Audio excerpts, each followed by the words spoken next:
तर असा हाय paying job सोडून तुम्ही एन्व्हायरमेंटकडे किंवा वेस्ट मॅनेजमेंटकडे कसे वळलात? आपण समाजासाठी काही करू शकतो. ॲव्हरेज इंडियन हाऊस होल्ड फॅमिलीमध्ये अराउंड 34 गॅजेट्स आहेत. कचरा गोळा करायचं काम कुणी ना कुणी करणारच आहे. बट लोकांच्या सवयीमध्ये बदल घडण्यासाठी आपण कारणीभूत होऊ शकतोय का, याच्यासाठी म्हणून सर केलं. इलेक्ट्रॉनिक वस्तू जेव्हा आम्ही कलेक्ट करतो तेव्हा सिस्टमच्या थ्रू कलेक्ट होते आणि त्यांना ॲटोमॅटिकली त्यांच्या ईमेलवरती सर्टिफिकेट जातात, की लोक हा विचारच नाही करत की हे मी माझ्या घरात जनरेट होणारं वेस्ट जे आहे त्याच्यामुळे पण तापमान वाढतंय. तर आपल्या भारतामध्ये इन्फॉर्मल सेक्टर खूप स्ट्रॉंग आहे. भंगारवाले किंवा जे त्या ह्याच्यात काम कर सेक्टरमध्ये काम करतात, तर त्यांना काढून टाकण्यापेक्षा त्यांचा आपल्याला कसा यूज करून घेता येईल या वेस्ट मॅनेजमेंट. भारतामध्ये जेवढं इन्फॉर्मल सेक्टर स्ट्रॉंग आहे, जर ते फॉर्मल सेक्टरमध्ये आलं तर भारत हा जगातला नंबर 1 सर्क्युलर इकॉनॉमी मधला देश होऊ शकतो. जागतिक पर्यावरण दिनानिमित्त प्रत्येकाने अशी कुठली गोष्ट घरातली ती बदलली पाहिजे ज्यांनी पर्यावरणाचं नुकसान होणार. दुनियामध्ये एवढी लोक, एवढी पॉप्युलेशन आहे आणि प्रत्येक जण रस्त्यावर कचरा फेकतात, हे करतात, तर मी काय कॉन्ट्रीब्यूट करून उपयोग होणार आहे? सो सेग्रिगेशन ॲट सोर्स म्हणजे काय, की जो जिथून कचरा उत्पन्न होतो तिथेच जर तो सेग्रिगेट झाला तर 100% तो रिस्पॉन्सिबल रिसायकलिंगला जाऊ शकतो.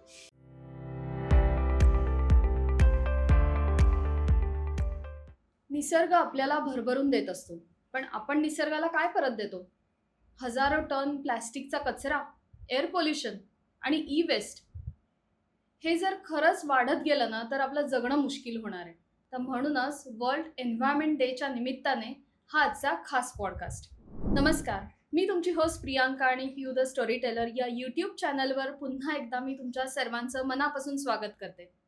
आज आपल्या खास वर्ल्ड एन्व्हायरमेंट डेच्या निमित्ताने आज आपल्या चॅनलवर गेस्ट आलेत. मी त्यांचं स्वागत करते. अशोक डोके सर, नमस्कार सर, वेलकम. नमस्कार. तर आजच्या आपल्या पॉडकास्टचे गिफ्टिंग पार्टनर आहेत सोन साफा सोप्स, ज्यांनी हे हँडमेड आणि 100% प्रीमियम क्वालिटीचे इन्ग्रेडियंट्स वापरून हँडमेड सोप्स केलेत, जे वा. पूर्ण केमिकल फ्री आहेत आणि स्किन फ्रेंडली आहेत. अरे वा, सो सर, थँक्यू सो हे मच. तुमच्यासाठी थँक्यू. आणि सोन साफा सोप्स हे बड्डे पार्टीज, हळदी कुंकू किंवा असे छोटे छोटे फंक्शन्स असतात, त्यांच्यासाठी असे कस्टमाइज हॅम्परसुद्धा तयार करतात. तर त्याचे डिटेल्ससुद्धा मी दिले आहेत डिस्क्रिप्शन बॉक्समध्ये. अशी काही रिक्वायरमेंट असेल तर नक्की त्यांना कॉन्टॅक्ट करा. थँक्यू. अशोक डोके सर हे बीड जिल्ह्यातून देवळाली या गावातून आलेले आहेत आणि त्यांनी अनेक IT सेक्टरमध्ये जॉब केलेला आहे, कॉर्पोरेट सेक्टरमध्ये जॉब केलेला आहे. 2021मध्ये सिनियर लेवलचा कॉर्पोरेट जॉब सोडून त्यांनी एन्व्हायरमेंटकडे वळण्याचा बोल्ड डिसिजन घेतला. आज ते सर्व केअर नावाच्या कंपनीचे फाउंडर आहेत, जिथे E waste, use cooking oil, plastic या सर्व गोष्टींचे रिसायकलिंग होतं आणि हजारो टन कचरा हा कमी होतो. त्याचप्रमाणे CO2 एमिशन सुद्धा त्यांच्या इथे कमी होतं. सो वर्ल्ड एन्व्हायरमेंट डेच्या निमित्ताने सर, आपल्याकडून आपल्या ऑडियन्सना आपण शुभेच्छा देऊया. जागतिक पर्यावरण दिवसाच्या खूप खूप शुभेच्छा. आपण रिलायन्स जिओमध्ये डेप्युटी जनरल मॅनेजर होतात, तर असा हाय पेइंग जॉब सोडून तुम्ही एन्व्हायरमेंटकडे किंवा वेस्ट मॅनेजमेंटकडे कसे वळलात? हो, डेफिनेटली जो जिओचा जॉब होता किंवा जिओच्या अगोदर जे काही जॉब्स केले मी, ते खरोखर चांगले जॉब होते आणि स्टॅबिलिटी होती, सॅलरी चांगली भेटत होती, खूप चांगल्या फॅसिलिटीज होत्या, ट्रॅव्हल करायला मिळत होतं. बट माझा जो पिंड आहे किंवा जो आपण स्वभाव म्हणू शकतो किंवा गुणधर्म म्हणू शकतो, तो सेवा देण्याचा आहे.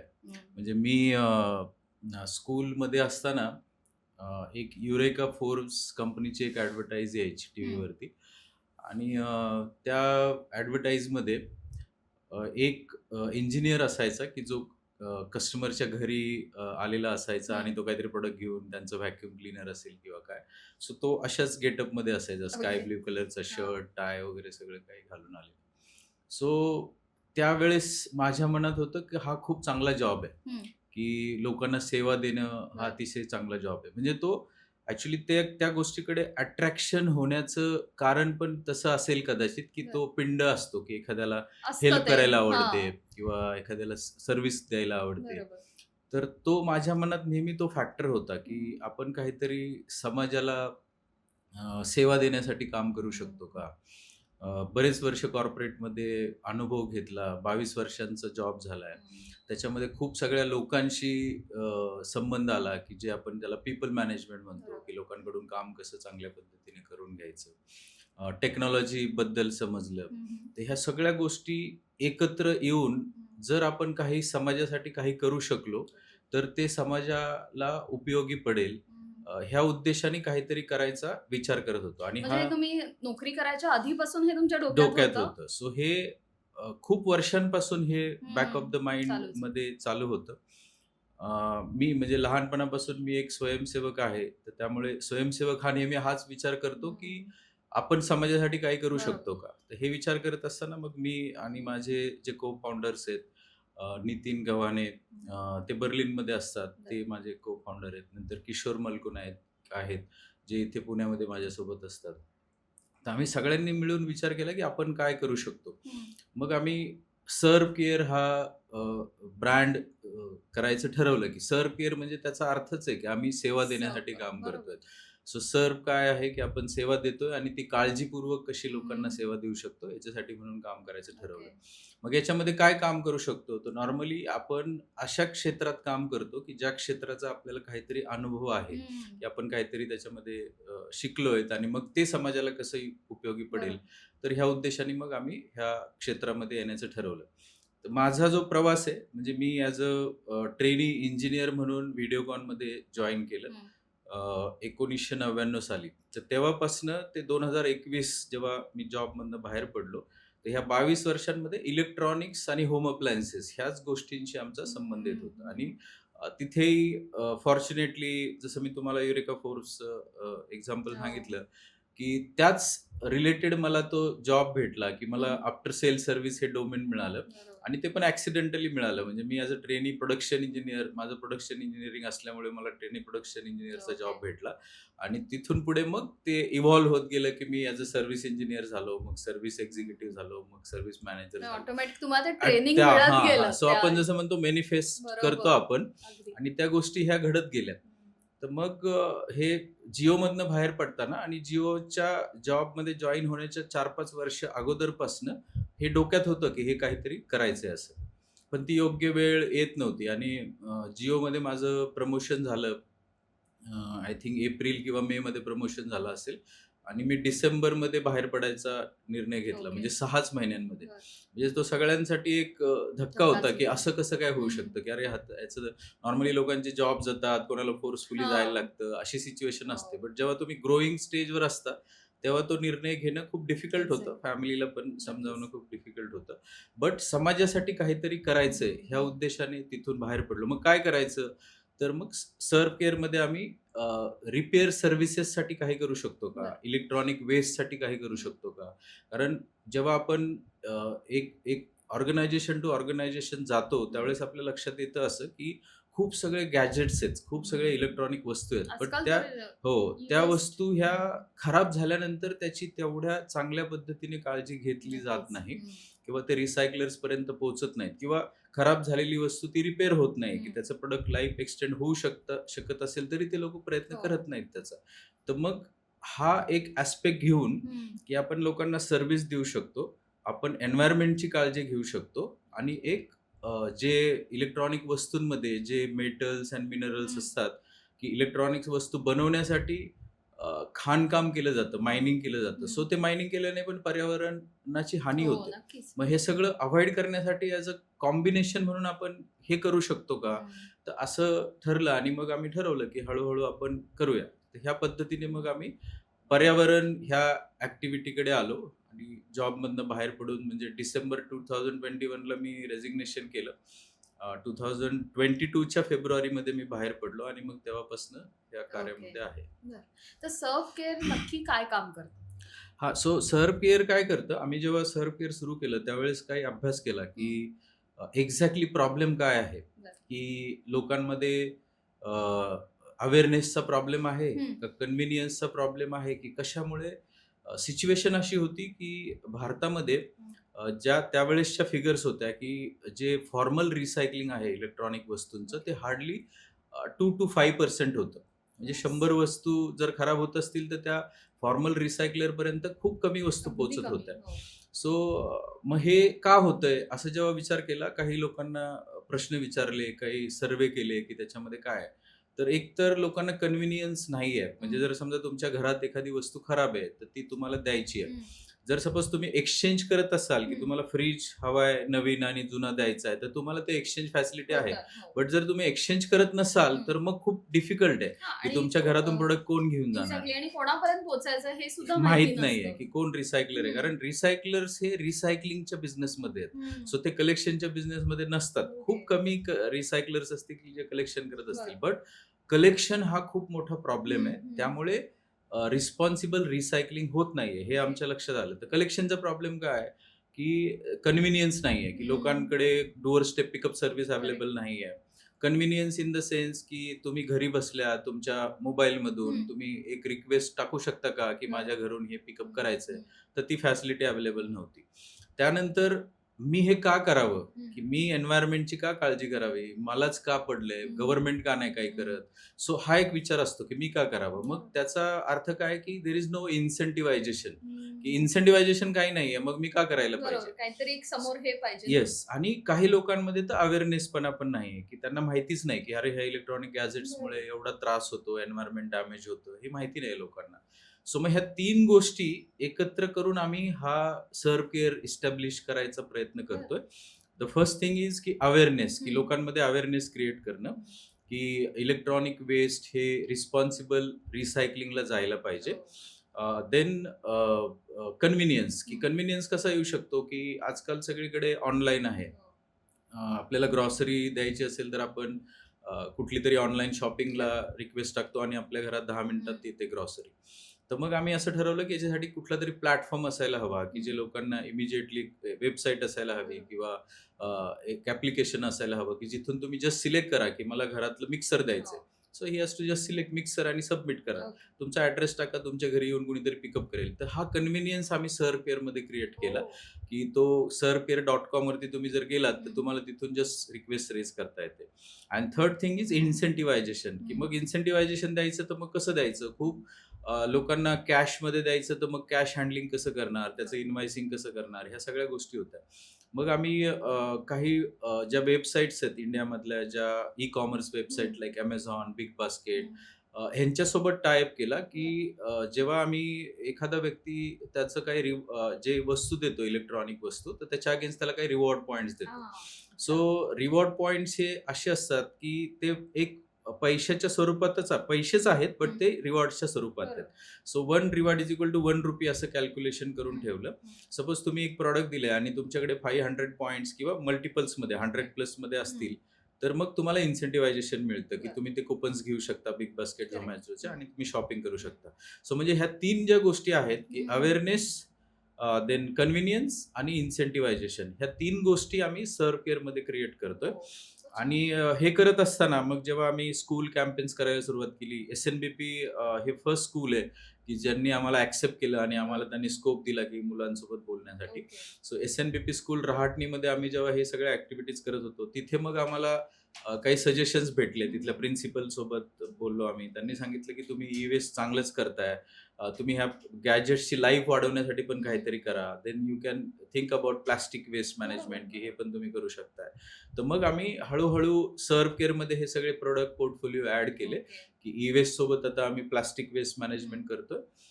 देन आम्ही यूज कुकिंग ऑइलचं कलेक्शन करतोय आणि टेक्सटाईल वेस्ट पण आम्ही रिसेंटली ॲड केले. तर ह्या 4 गोष्टी याच्यामध्ये आपण करतोय.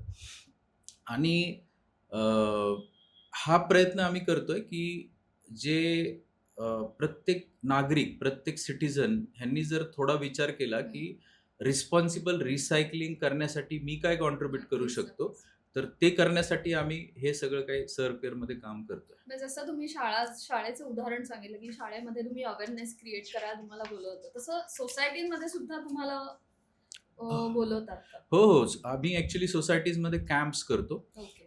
म्हणजे मागच्या 2 वर्षामध्ये मोर दॅन 150 सोसायटीजमध्ये आम्ही कॅम्प्स केलेत. हां. अ, सुरुवातीला अशी परिस्थिती होती की आम्ही कॅम्प लावायचो आणि दिवसभरात कुणीही टर्नआउट नाहीये, कुणी येत नाहीये, पाहायला पण येत नाही की हे लोकं काय करतायत. सो खूप फ्रस्ट्रेटिंग होतं. बट त्या सगळ्या सिच्युएशनमध्ये आम्ही ते की नाही हे असं होणारच आहे हे माहिती आहे.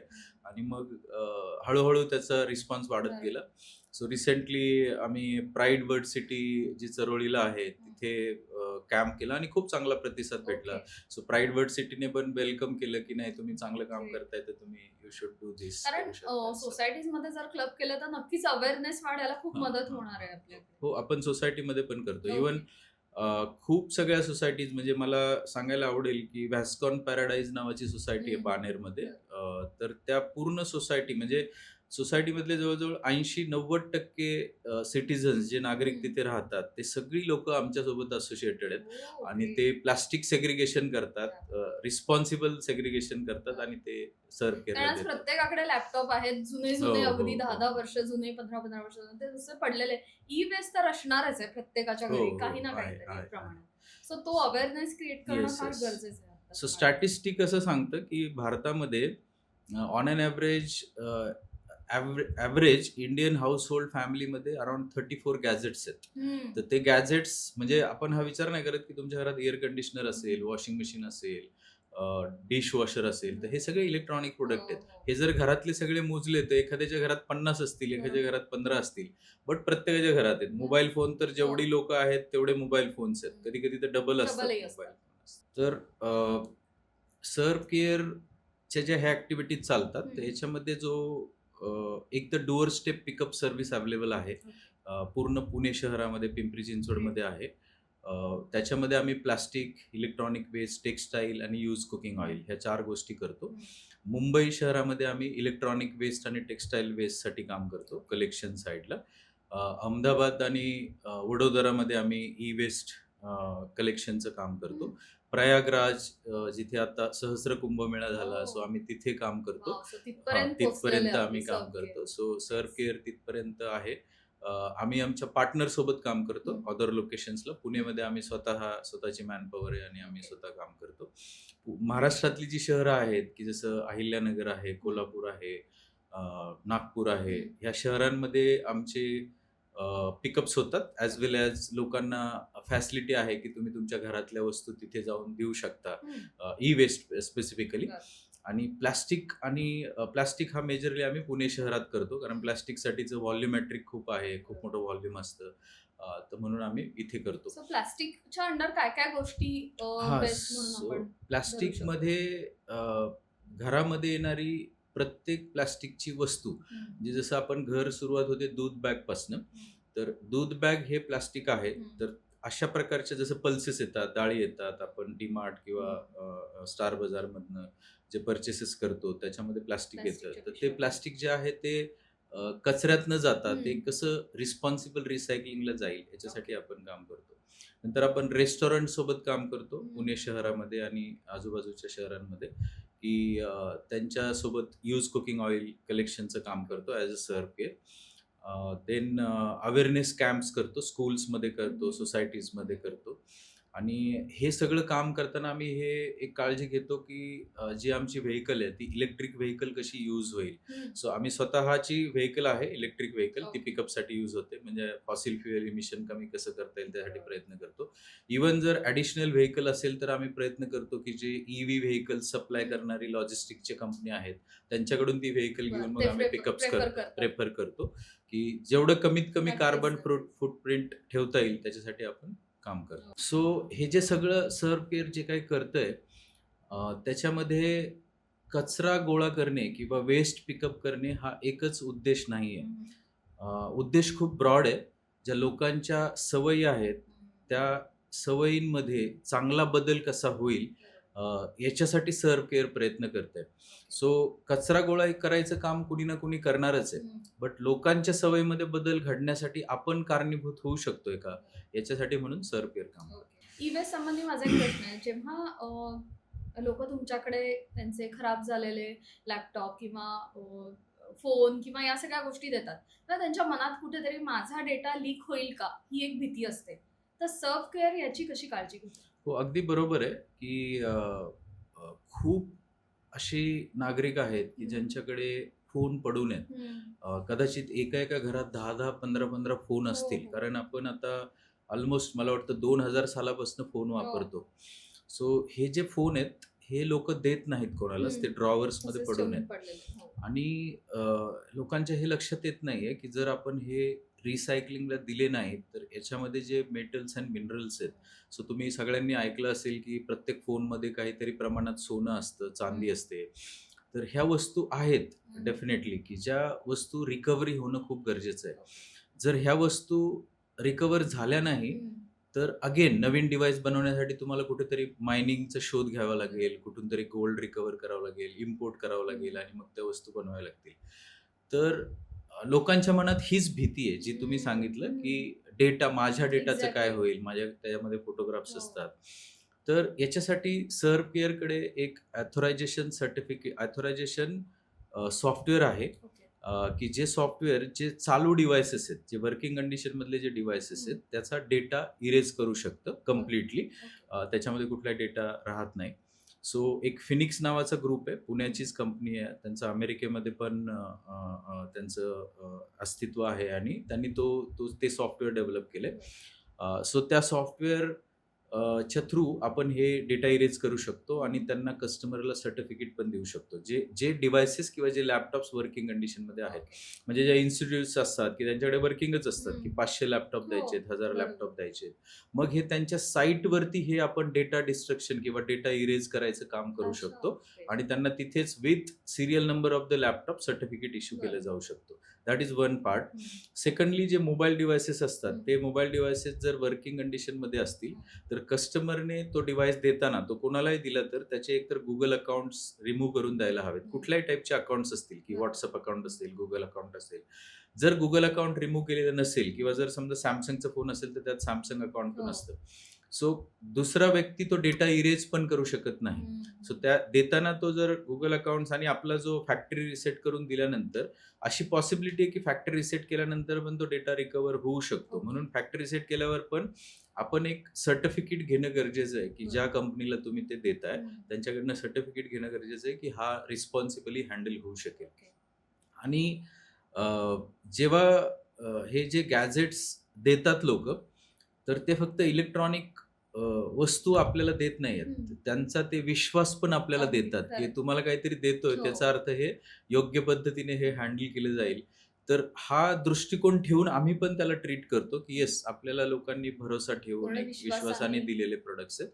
त्याचं योग्य पद्धतीने रिसायकलिंग व्हायला पाहिजे किंवा तुमच्याकडून डेटा पण डिस्ट्रॅक्शन. सर्टिफिकेट दिलं आमच्याकडून जातं. सर्टिफिकेट दिलं जातं.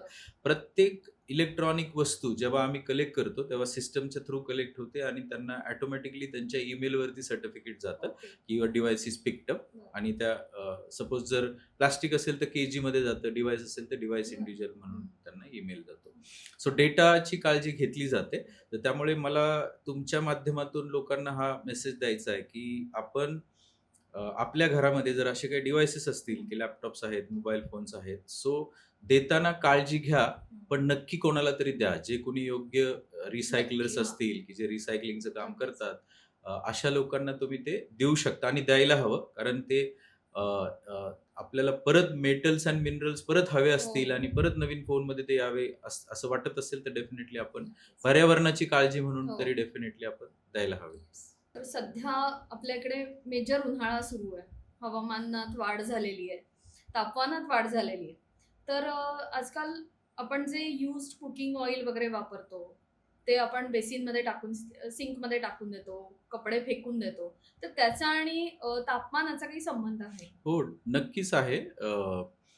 जर नॉर्मली असं होतं, की लोकांना असं वाटतं, की तापमान वाढतंय म्हणजे कुठलीतरी फॅक्टरी काम करते, तिथून इमिशन निघतंय आणि त्यामुळे तापमान वाढतंय. तर डेफिनेटली तो एक पार्ट आहेच आहे.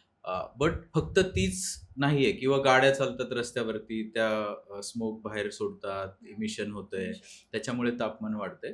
तर ते फक्त तेवढेच पार्ट नाहीयेत. So every individual is responsible for this, की आपण सगळे जे लोकं आहोत, ज्या वस्तू तुम्ही ज्यांची नावं घेतली, की वेस्ट मॅनेजमेंट हा जो अँगल आहे, की लोकं हा विचारच नाही करत, की हे मी माझ्या घरात जनरेट होणारं वेस्ट जे आहे, त्याच्यामुळे पण तापमान वाढतंय. तर हा कधी विचार करत नाही कोणी.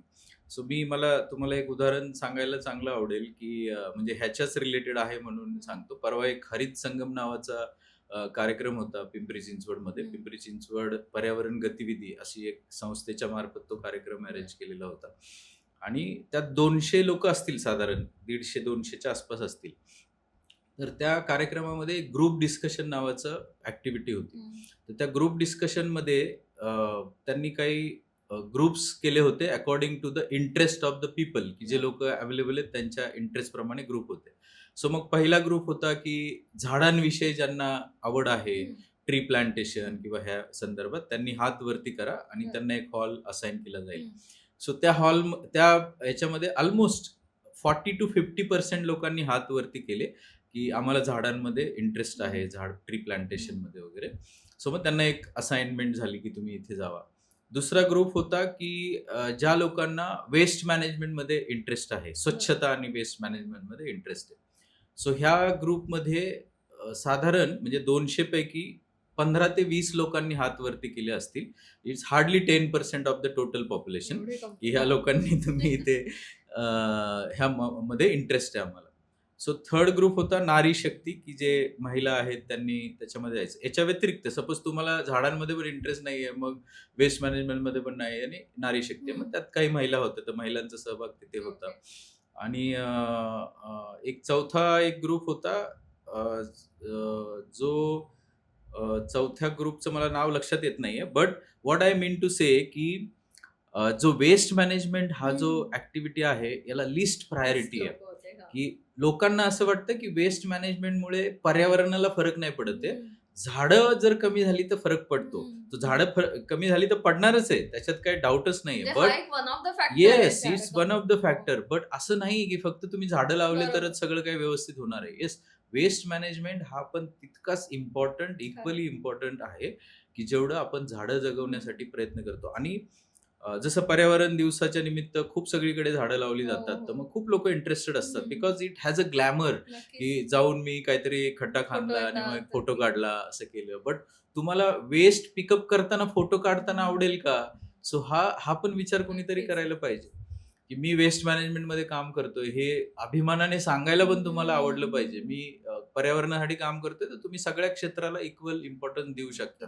सो आता रिसेंटली मी आपले जे महाराष्ट्र पोल्युशन कंट्रोल बोर्डचे चेअरमन आहेत मिस्टर सिद्धेश कदम, की ते मिनिस्टर पण आहेत. सो त्यांचा एक व्हिडिओ पाहिला की म्हणजे इव्हन प्राईम मिनिस्टरचं पण आपण बघतो की हिमसेल्फ ते क्लिनिंग करतात वगैरे.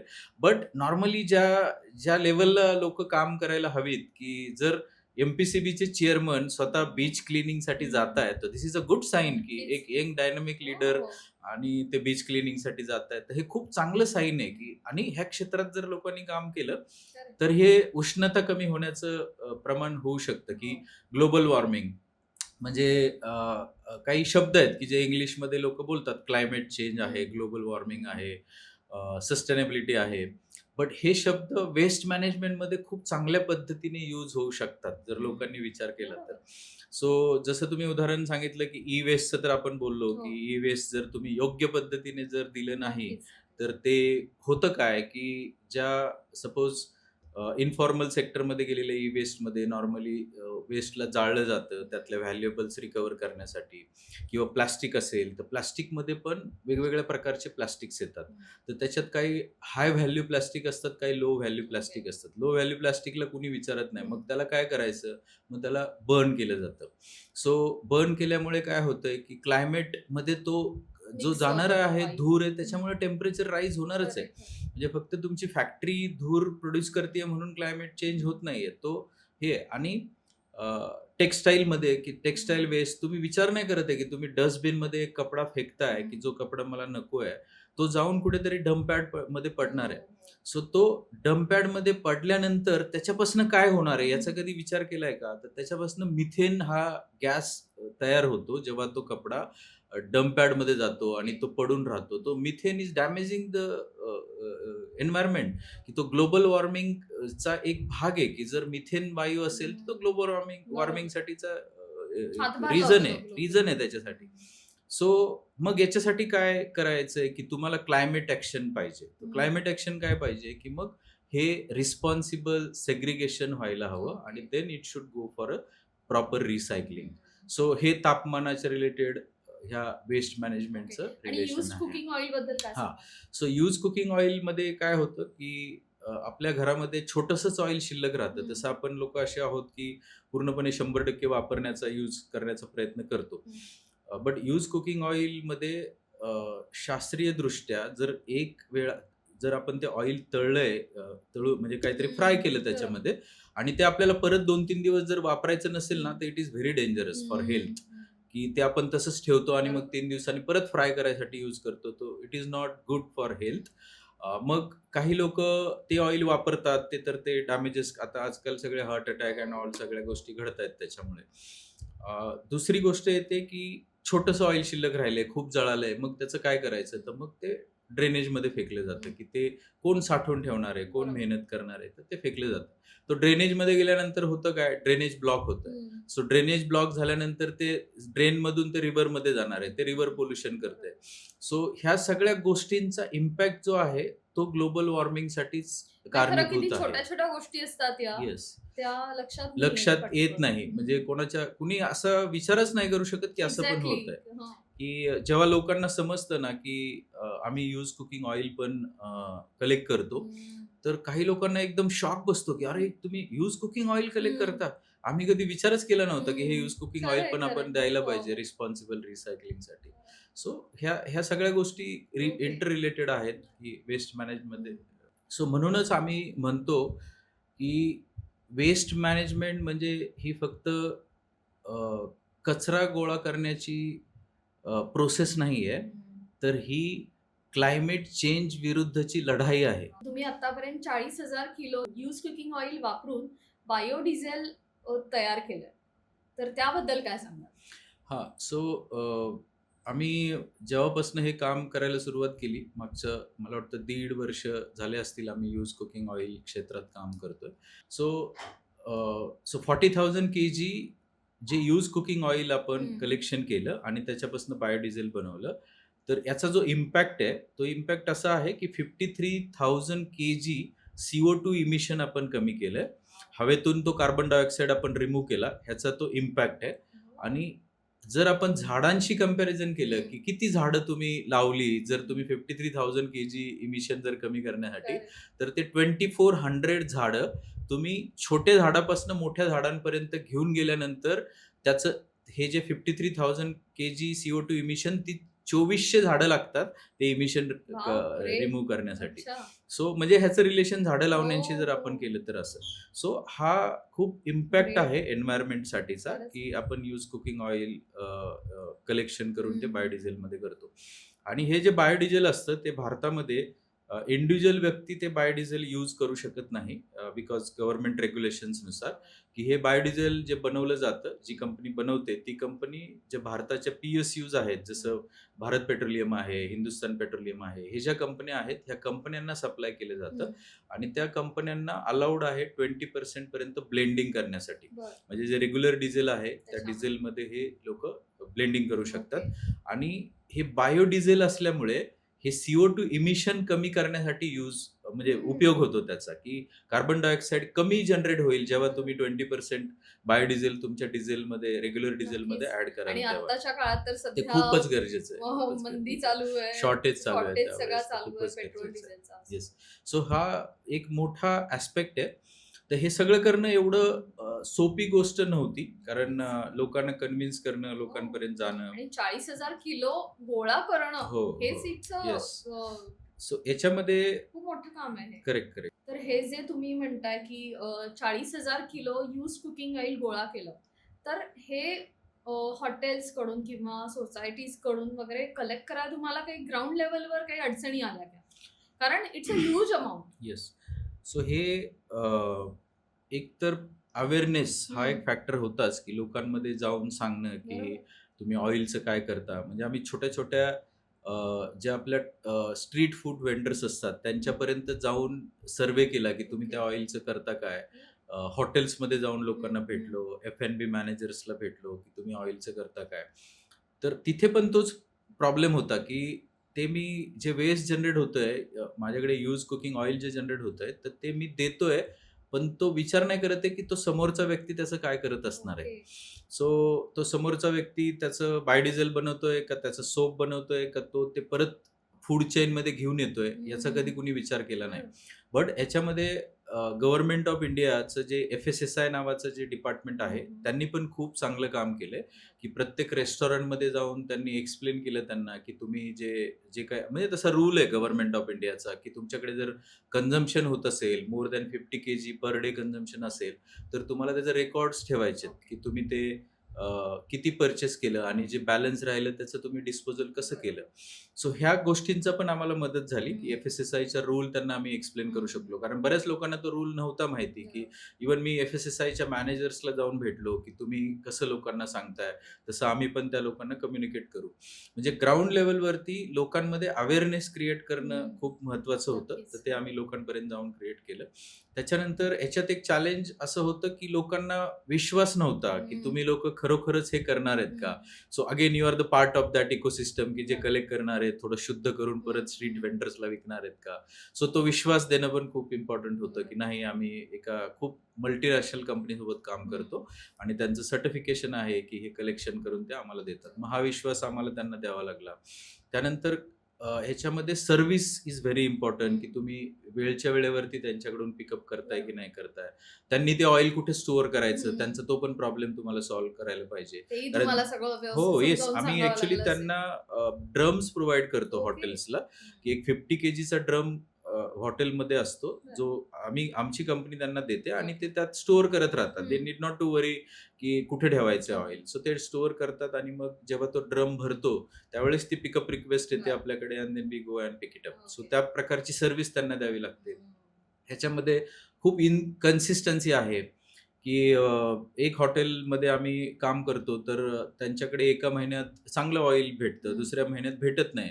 तर त्यांना प्रश्न विचारलेला असतो, की असं का झालं, की का होतंय? तर मग ह्या महिन्यात त्यांच्याकडे काही पार्टी झाली नाही किंवा कुठला मोठा कस्टमर नव्हता म्हणून ते ऑइल कमी झालंय. सो तशी इनकन्सिस्टन्सी असते. असायचं. पण त्यांच्यासोबत कंटिन्युअस काम करणं गरजेचं आहे. त्यांच्या टचमध्ये राहणं नक्कीच. गरजेचं आहे. सिमिलर वे सोसायटीज, इंडिव्हिज्युअल्स जे आहेत त्यांना पण तोच प्रश्न होता, की आम्ही साठवायचं कुठं? मग त्यांना आम्ही सजेस्ट केलं, की तुम्ही तुमच्याकडे जे प्लास्टिकचे कॅन्स येतात, त्याच्यामध्येच तुम्ही ते स्टोअर करून ठेवा. सो यू कॅन जस्ट तुमच्याकडे 5 लिटर, 1 लिटर व्हॉटएव्हर जे काही होईल ते आम्ही पिकअप करायला तयार आहेत. सो नॉर्मली एका घरामध्ये जर म्हणजे जर फ्राय आयटम खाणारी लोकं असतील, तर महिन्याला साधारण 1 लिटर तरी ऑइल बॅलन्स राहायलाच हवं. कारण ते राहायलाच पाहिजे जर तुम्ही फ्राय आयटम खात ओके. असाल तर. आणि जे हॉटेल्स आहेत त्याचं जे ॲव्हरेज आहे, की जर एक ॲव्हरेज हॉटेल असेल, तर ते 100 केजी मंथली त्यांचं यूज कुकिंग ऑइल जनरेट होतं म्हणजे होतंच. जर ते लोकं व्यवस्थित कस्टमरला चांगलं जर फूड देत असतील, म्हणजे त्यांनी जर जास्त ओके. वेळा यूज नाही केलं ते, तर ते ऑइल जनरेट व्हायला पाहिजे. ओह! जर समजा त्यांच्याकडे जनरेट होत नाही, that means they are not doing as per the correct, process. Correct. हां. की तुम्ही खूप वेळा त्याला ॲक्चुअली त्यात काय असतं ना, की एक ऑइलला एक बॉइलिंग पॉइंट असतो. तो बॉइलिंग पॉइंट जसं-जसं ऑइल आपण वापरत जातो, तर तो वापरण्यामुळे तो बॉइलिंग पॉइंट लवकर येतो आणि त्याच्यामधनं धूर निघायला ओके. सुरुवात होतो. काळपट होऊन जातं सगळं. काळपट होतं, खूप काळपट होतं. सो ह्या सगळ्या गोष्टी खूप इम्पोर्टंट आहेत, नक्कीच. की आणि हे लोकांना समजावून सांगण्यातच खूप स्ट्रगल करावा लागतो. सो हेच ग्राउंड रिलेटेड चॅलेंजेस आहेत आणि त्याच्यामधनं आम्ही हळू आता बाहेर पडतोय. सो माझ्या मते वेस्ट मॅनेजमेंटमध्ये टेक्नॉलॉजीमुळे जास्त बदल होणार नाही, जो की बिहेवियर चेंजमुळे होऊ शकेल. तर आपण नेहमीच गाड्यांचा धूर आणि प्लास्टिकच्या कार्बन फूटप्रिंट बद्दल बोलत असतो. तर इथे डिजिटल युगात डिजिटल कार्बन फूटप्रिंट नावाचं किंवा ई वेस्ट फूटप्रिंट ही एक कन्सेप्ट आहे. तर त्याबद्दल काय सांगाल? हो, सो डिजिटल फूटप्रिंट, हं. राइट? युअर डिजिटल कार्बन हो. Footprint. So digital carbon footprint म्हणजे काय आहे, की आता प्रत्येक जण इंटरनेट वापरतो. म्हणजे असा कोणी व्यक्तीच नसेल, की जो इंटरनेट वापरतो. सो जेव्हा आपण इंटरनेट वापरतो, डेटा स्ट्रीमिंग करतो, व्हिडिओज बघतो किंवा अ, अ, जसं आता आपण पॉडकास्ट रिलीज करणार, हो. लोकं ती पॉडकास्ट बघणार. तर ह्या सगळ्या ज्या ॲक्टिव्हिटीज होतात, ह्या ॲक्टिव्हिटीजसाठी इंटरनेट यूज होतं आणि हे इंटरनेट हे डेटा सर्व्हर्सला कनेक्टेड असतं. सो हे जे डेटा सर्व्हर्स आहेत, हे डेटा सर्व्हर्स भारतामध्ये आहेत, भारताच्या बाहेर आहेत, पूर्ण जगामध्ये डेटा सर्व्हर्स आहेत. आणि हे डेटा सर्व्हर्स ऑपरेट करण्यासाठी किंवा ऑपरेट करताना खूप हीट जनरेट होते. डेटा सर्व्हर्स ऑपरेट करण्यासाठी खूप सगळी इलेक्ट्रिसिटी यूज होते. बरं.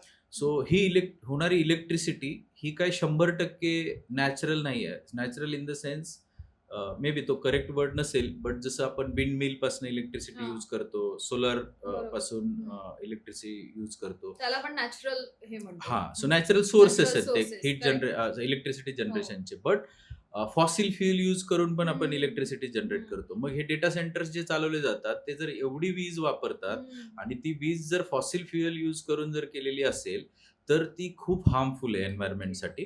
आणि मग हे सगळ्या गोष्टी ज्या घडतात, ही जी फुटप्रिंट आहे, आपण त्याला डिजिटल कार्बन फुटप्रिंट म्हणतोय, की जे आता प्लास्टिक कार्बन तसं आता आपण हे डिजिटल हो. फुटप्रिंट म्हणतो. आणि एआय मुळे तर याच्यामध्ये खूप मोठा बदल होतोय, की कारण एआयचा डेटा स्टोरेजसाठी लागणारे जे डेटा सेंटर्स आहेत, ते खूप मोठ्या प्रमाणात आहेत, की जे नॉर्मल डेटा सेंटर्सपेक्षा. बरोबर. सो त्यामुळे हे डिजिटल डेटा फुटप्रिंट जी आहे, ती लोकांची वाढतच जाणार आहे.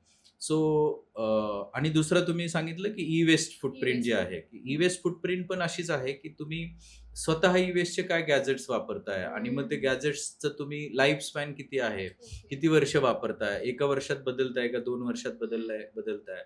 तर त्यावरून तुमची ई-वेस्टची फुटप्रिंट डिसाईड होते, की तुम्ही किती गॅजेट्स रिप्लेस करतायत. Okay. So these are 2 different things. Sustainability हा आता फक्त प्लास्टिक किंवा पोल्युशन इतकंच मर्यादित नसून रिस्पॉन्सिबल डिजिटल युसेज हा ओके. पण तितकाच इम्पॉर्टंट फॅक्टर सो आहे. म्हणजे प्रत्येकाने रिस्पॉन्सिबिलिटी युसेज रिस्पॉन्सिबली घ्यायला करायला पाहिजे. हवा. येस, जो डिजिटल युसेज जो आहे. करेक्ट. सो आजकाल स्मार्ट वॉचेस, फिट बँड्स किंवा जे आपण डिजिटल वेअर करतो, तर त्याचं पण प्रमाण खूप वाढत चाललंय. आजकाल ते 1-1, 2-2 वर्षांनी रिप्लेस करतात. तर त्याच्यामुळे सुद्धा एन्व्हायरमेंट मध्ये काही हो, ऍक्च्युली ह्याला बेस्ट. तुम्ही इनव्हिजिबल ई वेस्ट असं म्हणू शकता. सो इनव्हिजिबल ई वेस्ट म्हणजे काय, की जे आपल्याला दिसत नाहीये. नॉर्मली आपण हेडफोन्स यूज करतो, नंतर स्मार्ट वॉचेस यूज करतो. त्याचं लाईफ स्पॅन खूप कमी आहे. 6 महिने, वर्षभरामध्ये लोक चेंज करतात, की नवीन मॉडेल आलंय किंवा ते खराब झालंय. तो नॉर्मली याच्यात फेल्युअर्स पण खूप जास्त आहेत. आणि कुणी विचारच नाही करत, की हे प्रॉडक्ट मी काय करायला हवं. ते नॉर्मल डस्टबिन मध्ये जातं. आणि हे मोस्ट ऑफ द डिव्हायसेस मध्ये छोटी बॅटरी असते. ऑलमोस्ट 100% डिव्हायसेस मध्ये बॅटरी यूज होते. त्यानंतर प्रिंटेड सर्किट बोर्ड असतं, छोटंसं एक त्याच्यामध्ये पीसीबी असतो. आणि हे जेव्हा नॉर्मल कचऱ्याच्या डब्यात जातं, that is very harmful to the environment as well as the human health. तर हा एक खूप मोठा धोका आहे. सो त्यामुळे जर आपण हे छोटे डिव्हायसेस वापरत असू, तर हे कसं रिस्पॉन्सिबली रिसायकलिंग पर्यंत जाऊ शकेल, आपण त्याचा प्रयत्न करायला पाहिजे. सो आत्ताच्या त्या मी एक परवाच्याच इव्हेंटमध्ये एक व्यक्ती होते ज्यांनी सांगितलं, की माझ्या घरी मी पेन्सिल सेल्स सांभाळून ठेवतो, पण ते मला माहित नाहीये की मी कोणाला द्यायचेत. हा मोठा प्रश्न आहे, की मी कचऱ्यात नाही टाकू शकत ते, तर मग कोणाला द्यायचे. सो देन तिथे मग सर्व केअर सारख्या संस्था येतात, की ओके तुम्ही असे सगळे गोळा करून ठेवा. इव्हन तुमचे हे इनव्हिजिबल ई वेस्ट, की छोटे छोटे जे आहेत ते तुम्ही गोळा करून ठेवा. फिट बँड्स असतील, स्मार्ट वॉचेस असतील, की हे तुम्ही सांभाळून ठेवा. तुम्हाला जर एकाच वेळेस नसेल द्यायचं, तर तुम्ही तुमच्याकडे एक छोटीशी बिन ठेवू शकता, एखादा बॉक्स ठेवू शकता, हे सगळे गॅजेट सेल ठेवून. आणि then you can raise a request to the serve care or any other company, की जे हे रिस्पॉन्सिबली घेऊन जाऊन तुमच्याकडे रिसायकलिंगला देऊ शकतं. सो जर याचं आपण सगळ्यांचं रिलेशन बघितलं किंवा इम्पॅक्ट बघितला, तर आपल्याला घरामध्ये आपण आता सध्या जे ओला कचरा, सुका कचरा असं 2 कॅटेगरीमध्ये, ते शहरांमध्ये तरी ते ऍटलीस्ट आपण करतोय. तर त्याच्यात आता ऍडिशनल बिन ठेवायची वेळ आलेली आहे, की आपल्याकडे एक रिसायकलिंग नावाची बिन असायला पाहिजे, की जे रिसायकलेबल आयटम्स आहेत ते आपण त्यामध्ये साठवून ठेवायला पाहिजेत. आणि it should go for a responsible recycling. So सध्या मार्केटमध्ये एआयचे गॅजेट्स किंवा ईव्हीचा ट्रेंड खूप आहे, ईव्ही व्हेकल्स. तर जेव्हा या ईव्ही व्हेकल्समध्ये बॅटरी खराब होते, तर त्यावेळेस वेस्ट मॅनेजमेंट इथे कसं काम करतं? हो, खूप मोठा प्रश्न आहे आपल्या समोरचा. बट इंडिया फॉर्च्युनेटली जे पॉलिसी मेकर्स आहेत, ते खूप चांगला विचार करतायत ह्याच्याबद्दल. सध्या ज्या प्रमाणात ईव्ही यूज केली जाते, तर पुढच्या 7-8 वर्षांनंतर आपल्याला बॅटरी वेस्ट मॅनेजमेंट हा मोठा विषय येणार आहे. हम्म. तर रिसेंटली तुम्ही ऐकलं असेल की भारत सरकारने EU इंडिया ॲग्रीमेंट झालंय, हो. की युरोपियन युनियन Yes. आणि भारताचं एक ॲग्रीमेंट झालंय फॉर द बिझनेसेस. हम्म. त्याच्यामध्ये ह्या गोष्टींवरती फोकस केला गेलाय. सो 15.2 मिलियन युरोचं एक पूल क्रिएट केला गेलाय, Okay. की जो EV बॅटरी वेस्ट मॅनेजमेंटसाठी ज्या कंपनीज काम करतील त्यांच्यासाठी तो जो निधी आहे तो देण्यात येईल. Okay. सो मग याच्यात सगळ्या गोष्टी आल्या, की हम्म. टेक्नॉलॉजी आली, तुम्ही फिजिकली फॅक्टरी इस्टॅब्लिशमेंट करताय त्याच्यासाठी यूज होऊ शकतो, लोकांना ट्रेनिंग देण्यासाठी यूज होऊ शकतो, कलेक्शन मेकॅनिझम डेव्हलप करण्यासाठी होऊ शकतो. सो ह्या सगळ्या गोष्टींचा विचार करून EVचं बॅटरी वेस्ट मॅनेजमेंट हे चांगल्या पद्धतीने होऊ शकतं अशी आपल्याला सध्या तरी खात्री वाटते. बट ॲज ऑफ टुडे जर आपण असा विचार केला तर आपण आता सध्या प्रोग्रेसिव्ह फेजमध्ये आहोत, आपण असं म्हणू शकतो की बॅटरी वेस्ट मॅनेजमेंट ती वेळ यायला वेळ आहे. लागणार आहे. बट पण हे पूर्वीसारखं issue नाही झालंय हां. की आपण लक्ष नाही दिलंय आणि Exactly. आता मोठा प्रॉब्लेम हो, आहे. हो. सो आता पहिल्यापासूनच त्या स्टेप त्या डायरेक्शन नक्कीच. मध्ये आपण काम करतोय, की ज्यामुळे आपल्याला EV बॅटरी वेस्ट मॅनेजमेंट चांगल्या पद्धतीने Correct. करता येऊ शकते असं. तर आपल्या भारतामध्ये इन्फॉर्मल सेक्टर खूप स्ट्रॉंग आहे. भंगारवाले किंवा जे त्या ह्याच्यात सेक्टरमध्ये सेक्टरमध्ये काम करतात. तर त्यांना काढून टाकण्यापेक्षा त्यांचा आपल्याला कसा यूज करून घेता येईल या वेस्ट मॅनेजमेंट. हो, हा जो सेक्टर आहे इन्फॉर्मल हम्म. सेक्टर हा भारताचा खूप स्ट्रॉंग आहे, जसं तुम्ही सांगितलं हो. ते, आणि that is the backbone of recycling अगदी. इंडस्ट्री. फक्त ह्या सगळ्या स्ट्रक्चरला फॉर्मल सेक्टरमध्ये कसं कन्वर्ट करता येईल याच्यावरती खूप लोक काम करतायत. हम्म. इवन आम्ही पण काम करतोय, की जे इन्फॉर्मल सेक्टरमध्ये काम करणारी लोक आहेत त्यांना ट्रेनिंग कसं देऊ बरोबर. शकतो, त्यांना हे कसं समजावून सांगू शकतो की this is not good for environment, की हे जे तुम्ही काम करताय Awareness हे थोडं. अवेअरनेस कसं क्रिएट करू शकतो, आणि त्यांना बेस्ट प्राइसिंग कशी मिळवून देऊ शकतो आपण. आणि त्यांना लोकांना नॉर्मली भीती काय असते, की माझा जो बिझनेस आहे त्याच्यासाठी मी कुठल्याही प्रकारचं रजिस्ट्रेशन केलेलं नाही आहे आणि मला मग GST मध्ये यावं लागेल, मला टॅक्स भरावा लागेल गव्हर्नमेंटला. हे सगळ्या भीतीमुळे ही लोक फॉर्मल सेक्टरमध्ये येत नाहीत.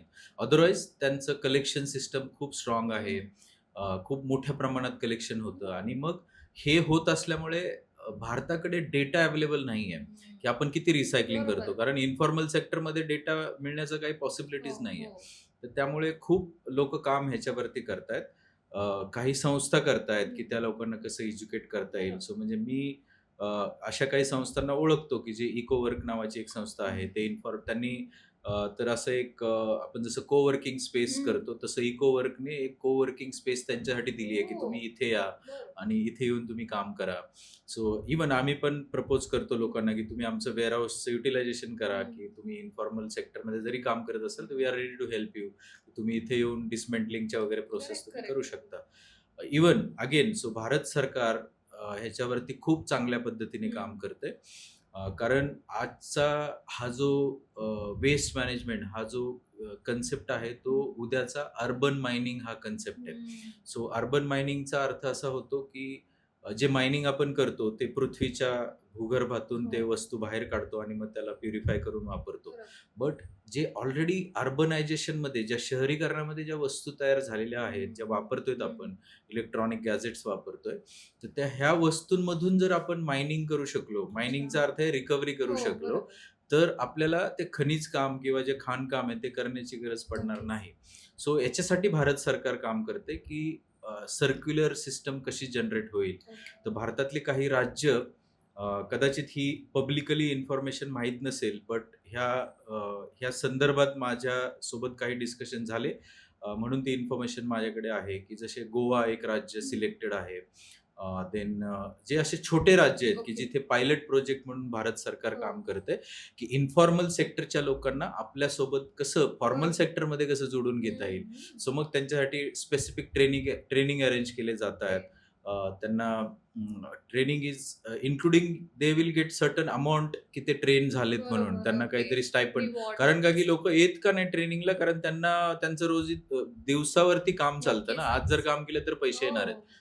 सो मग तो गॅप भरून कसा काढायचा की वी शुड पे देम, की तुम्ही या आणि शिका आणि मग फॉर्मल सेक्टरमध्ये या.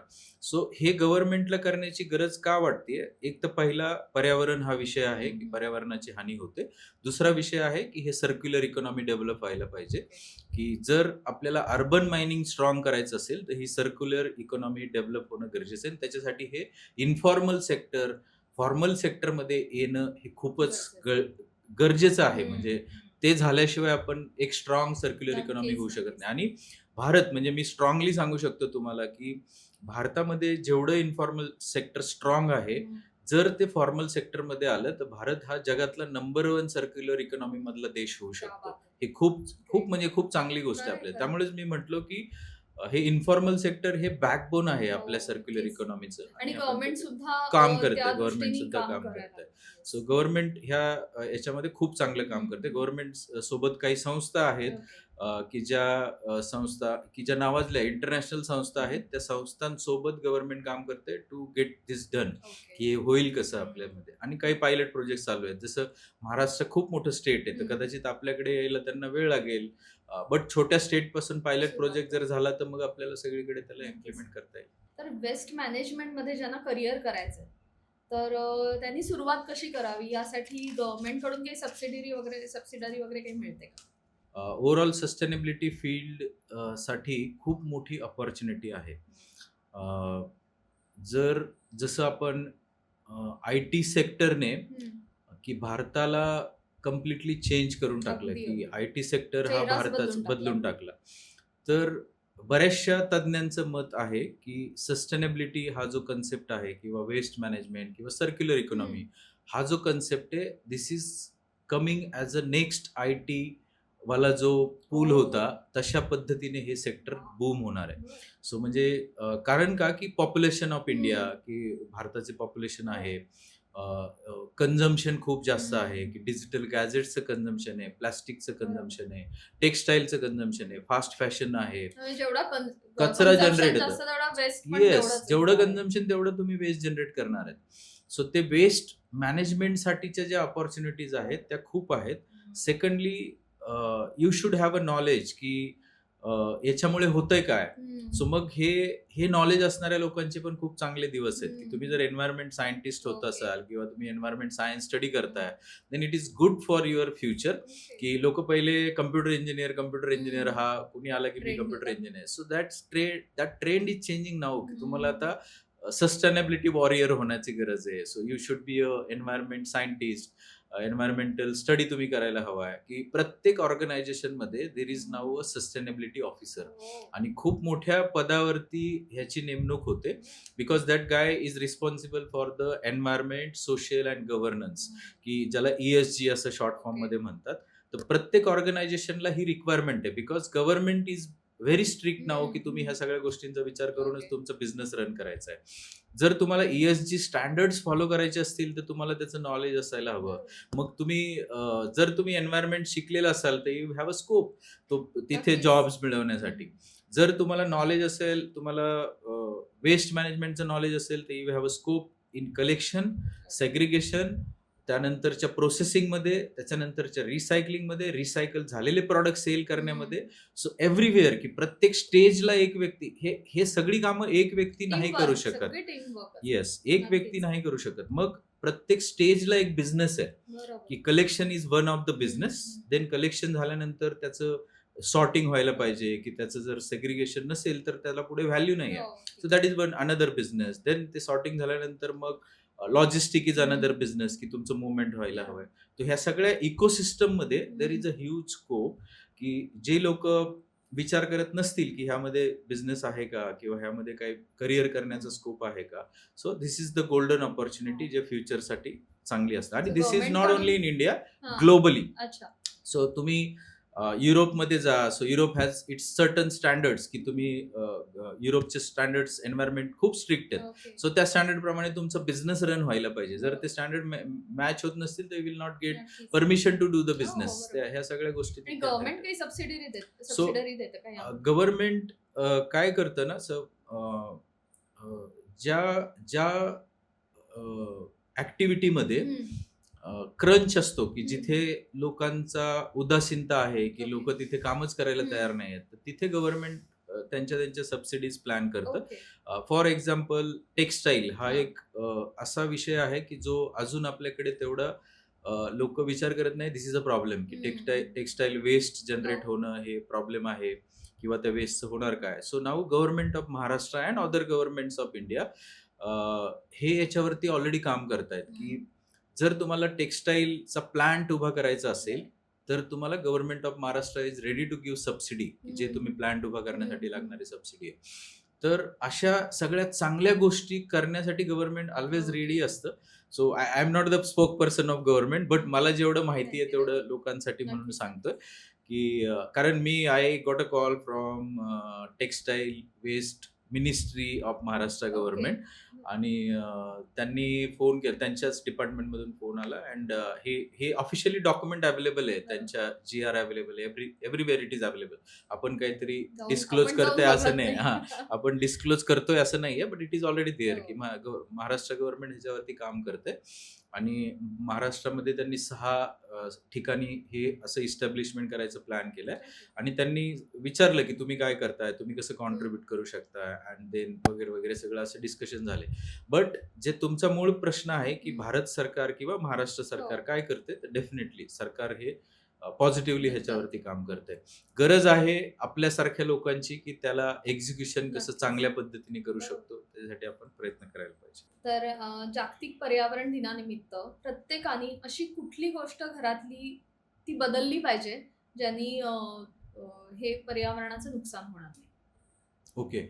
सो प्रत्येक व्यक्ती असा विचार करतो, की माझ्या एकट्याने काय होणार आहे? हं. की दुनियामध्ये एवढी लोकं, एवढी पॉप्युलेशन आहे आणि प्रत्येकजण रस्त्यावर कचरा फेकतात, हे करतात. तर मी काय कॉन्ट्रिब्यूट करून उपयोग होणार आहे? बट हा म्हणजे मला असं सांगायचं आहे किंवा सजेस्ट करायचं आहे. हा जो वेस्ट मॅनेजमेंट हा जो प्रकार आहे, हा कलेक्टिव्ह इफर्ट्सचाच एक हं. ॲक्टिव्हिटी आहे, की जर नक्कीच. एका व्यक्तीने ठरवलं, की मी माझ्या घरामध्ये सेग्रीगेशन ॲट सोर्स ही हं. ॲक्टिव्हिटी करू शकेल. सो सेग्रीगेशन ॲट सोर्स म्हणजे काय, की जिथून कचरा उत्पन्न होतो, हं. तिथेच जर तो सेग्रीगेट झाला, ओके. तर 100% तो रिस्पॉन्सिबल रिसायकलिंगला जाऊ शकतो. बरोबर. तर त्यामुळे प्रत्येक व्यक्तीने आपल्या घरापासून सुरुवात करावी, हं. की मी जर कचरा व्यवस्थापन, वेस्ट मॅनेजमेंट व्यवस्थितपणे जर करू शकलो आणि हे फक्त शहरात प्रॉब्लेम आहे असं नाहीये. जर हे पॉडकास्ट तुमचे व्ह्यूअर छोट्या खेडेगावात जरी हं. ऐकत असतील, तर मला त्यांना पण रिक्वेस्ट आहे, की शहरामध्ये तरी ॲटलीस्ट तुम्हाला कॉर्पोरेशनमध्ये पिकअप करायला हो. लोकं असतात, वेस्ट मॅनेजमेंटसाठी लोकं असतात, कचरा व्यवस्थित घेऊन जातात. हं. बट प्रत्येक ठिकाणी, प्रत्येक व्यक्तीला स्वतःचा कचरा स्वतः कसा मी रिस्पॉन्सिबली हं. डिस्पोज करू शकतो, याच्यासाठी प्रयत्न करायला हवा. बरोबर. असे काही नागरिक आहेत जे आमच्यासोबत असोसिएटेड आहेत, हं. जे पुणे शहरात काम करतो तिथे आम्ही, पिंपरी चिंचवड आणि पुण्यामध्ये, की त्यांच्या इथून जी सुका कचरा ही जी बिन असते हं. त्यांच्या घरामध्ये, त्यात फक्त डस्ट जाते घरातली. हं. एकही दुसरा आयटम म्हणजे काही लाइक गोष्ट तुम्ही जात नाही. थर्मोकॉल घ्या, तुम्ही कोरुगेटेड बॉक्सेस हं. घ्या किंवा आपल्याकडे जे शर्ट किंवा आपण ड्रेस घेतला त्याला टॅग येतात हो. पेपरचे. ते टॅग पण लोकं सांभाळून ठेवतात. एकही गोष्ट कचऱ्यात फेकत नाहीत. एवढं काळजीपूर्वक काम करणारी काही लोकं आहेत. सो ते काही लोकं आहेत म्हणजे जर पुण्याची पॉप्युलेशन जर 1 करोड असेल आणि त्यातले हजारच लोकं जर हे करत असतील, तर ते कधी शक्य नाहीये बरोबर. आपल्याला हे करणं. बट प्रत्येकाने हे प्रत्येकाने जर केलं, की 1 ठरवलं करोड जर पाहिजे. पॉप्युलेशनपैकी 1 करोड पॉप्युलेशन म्हणजे साधारण 10 लाख किंवा 20 लाख जर हो. घरं असतील, हं. तर त्या प्रत्येक घराने जर ठरवलं, की मी माझ्या घरातून जाणारा जो कचरा आहे, त्यात फक्त डस्ट जाईल, बरोबर. तर हा मोठा प्रॉब्लेम आहे नक्कीच. महानगरपालिकेला, की तो हँडल करणं हो. कचरा, तो सॉल्व्ह होईल तो. आणि तो रिस्पॉन्सिबल रिसायकलिंगला जाईल, की प्रत्येक गोष्ट रिसायकल होते ना, अशी हं. कुठली गोष्ट नाही की जी रिसायकल होत नाही. बरोबर. सो ते इव्हन पुण्यामध्ये एक पॅड केअर नावाची संस्था आहे. जर कुणी नाव ऐकलेलं नसेल तर. तर ते पॅड केअरमध्ये पॅडपासनं खूप चांगले प्रॉडक्ट्स बनवतात. ह्या लेव्हलपर्यंत काम करणारी लोकं आहेत. पण तुम्हाला फक्त हे कळायला पाहिजे, की मी माझ्या घरातला कचरा कसा हं. योग्य पद्धतीने नक्कीच. सेग्रीगेट करू शकतो आणि सेग्रीगेशन ॲट सोर्स हं. हाच ह्या पर्यावरण दिनाचा मेसेज आहे, की नक्की. प्रत्येकाने हीच काळजी घ्यावी, की माझ्या घरापासून मी सुरुवात करेल हं. आणि कचऱ्याचं सेग्रीगेशन करेल. कारण सस्टेनेबिलिटीची सुरुवात ही मोठ्या प्रोजेक्टमधून होत नाही, तर ती घरातल्या छोट्या-छोट्या सवयींपासून होते. सो घरात जो कचरा जनरेट होतो, त्याचं योग्य पद्धतीने वर्गीकरण कसं करू शकतो, याच्यावरती आपण नक्कीच विचार करावा आणि पुन्हा एकदा तुम्हा सर्वांना पर्यावरण दिनाच्या खूप खूप शुभेच्छा. धन्यवाद. Thank you so much sir. आजचा आपला पॉडकास्ट खूपच छान आणि इन्फॉर्मेटिव्ह झाला. नक्कीच आपल्या सर्व प्रेक्षकांना वेस्ट, वेस्ट मॅनेजमेंट किंवा आणि सर्व केअर सारखी तुमची जी कंपनी या सगळ्या वर्ल्ड एन्व्हायरमेंट डेच्या निमित्ताने हे सगळं हातभार लावतीये एन्व्हायरमेंट सेव्ह करण्यासाठी. सो त्यामुळे नक्कीच सर्व केअर या वेबसाईटला जाऊन तुम्ही व्हिजिट करा. तुमचे काही घरातले काही वेस्ट असतील किंवा टेक्स्टाईल वेस्ट असेल, यूज कुकिंग ऑइल असेल, या सर्व गोष्टींचं व्यवस्थित रिसायकलिंग सर्व केअरमध्ये होतं. तर नक्कीच तुम्ही या वेबसाईटला व्हिजिट करा. आणि थँक्यू सो मच आजच्या एपिसोडमध्ये आलात सर. आणि सरांचे सर्व डिटेल्स मी डिस्क्रिप्शन बॉक्समध्ये सुद्धा देते. तुम्ही नक्कीच त्यांना कॉन्टॅक्ट करा या सर्व गोष्टींशी रिलेटेड. तुम्हाला आजचा एपिसोड कसा वाटला त्याबद्दल कमेंट्समध्ये लिहून नक्की कळवा. आणि तुम्ही सुद्धा तुमच्या घरच्या कचऱ्याचं सेग्रिगेशन कसं करता ते कमेंट्समध्ये लिहून सांगा. Thank you so much.